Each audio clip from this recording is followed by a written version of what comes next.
My name is Elsa Mendoza. Before coming to Hope Builders, I was struggling, to stay on path. And I was a young mom, had my first son when I was 15 years old. I was struggling with substance abuse and alcohol. My mom had told me, Elsa, you have to do something about yourself and you have to stop drinking and doing drugs. And I told her, Mom, it's very hard. Don't judge me, don't criticize me. With time, I, had decided I was already tired of doing that and seeing my little one. So I finally had told my mom just I wanted to do my withdrawals by myself. She put me in my sister's room and I told her just take care of my little one. I want to do it by myself. So I've been sober till this day for 12 years now, which I'm very happy. It wasn't really easy, but thank God I did it.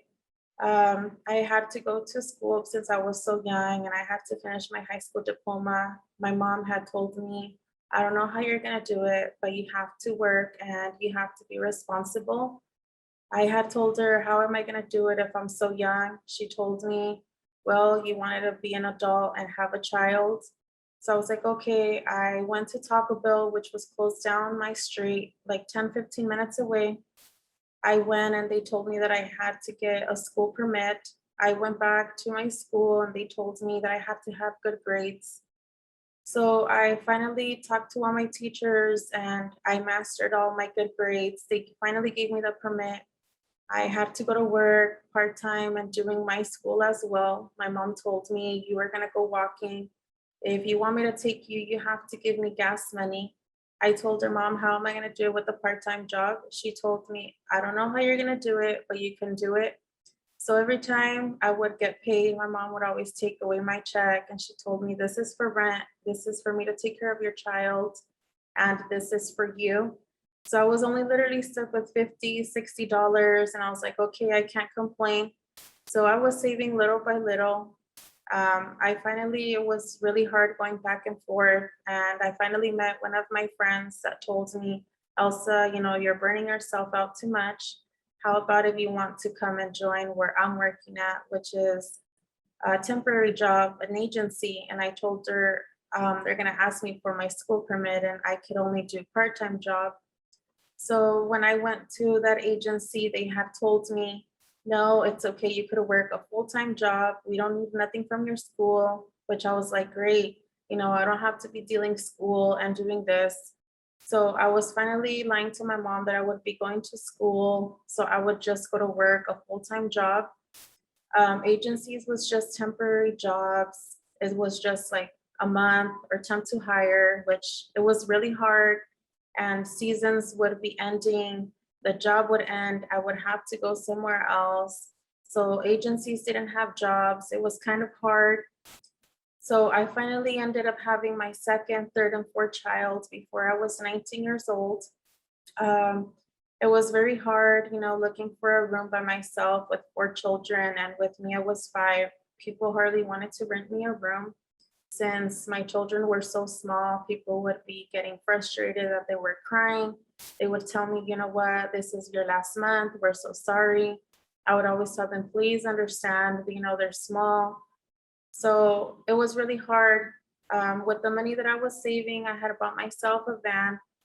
It was a minivan. We were living on the streets with my children because it was so hard for me, to find a room, and apartments were so expensive and I was so young.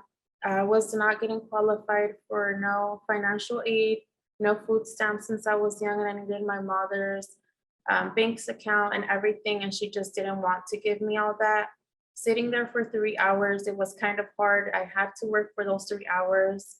Every time I would drop them off to my mom's, she would always tell me, my kids would complain to her, saying, Grandma, we slept in the car. And I would always tell my mom, they're lying. I took them on a car ride, for them to sleep because they didn't want to go to sleep. So in the morning, I would drop them off to her and I would go off to work. I was just living off of WIC with my children. Every time that would come around, my children would always tell me, Mom, what are we gonna eat? I was just telling them we're gonna eat pure eggs or, a tortilla with peanut butter and, I would just cut up bananas. So they were already tired eating cereal. Every time, at the 7-Eleven, the guy would always let me connect that cook burner, just eating cheap food because it was so hard to maintain myself. So I finally met this person that told me, Elsa, you have to, get your high school diploma. I went to Centennial Park. They told me that for adult school, I would have to be doing 4 to 5 hours in the nighttime, which I know that it was really hard because no one wanted to take care of my children for free. So I told them that is not an option for me. I still continued going agency to agency, and it was just living and living. Every day goes by, and then someone finally told me, Elsa, this is a program that's for you. It's a school. It's called CCPA that helps like young adults like you.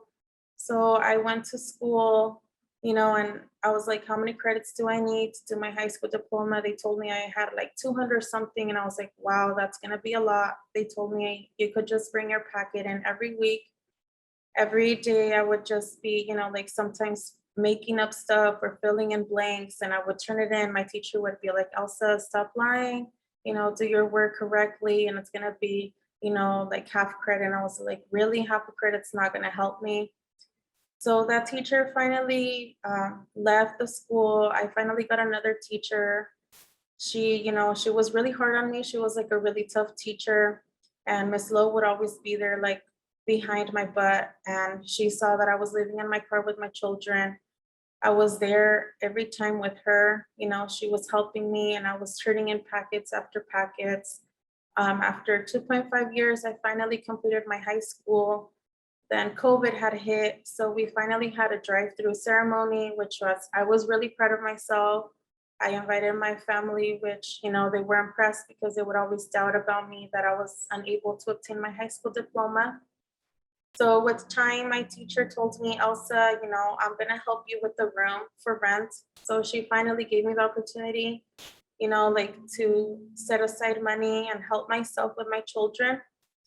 Once I completed my high school diploma, my teacher had told me about Hope Builders. When I came to Hope Builders and I was looking at them, they told me, you have to complete this course, this exam. And I was like, oh, great. I was like, if it has to do with math, I'm not going to pass it.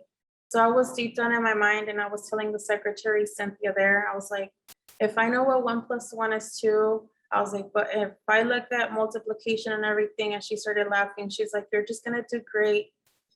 So I finally passed it. When she told me, I was crying, and I told her, wow, I did it, like I'm not dumb. Like I finally finished it.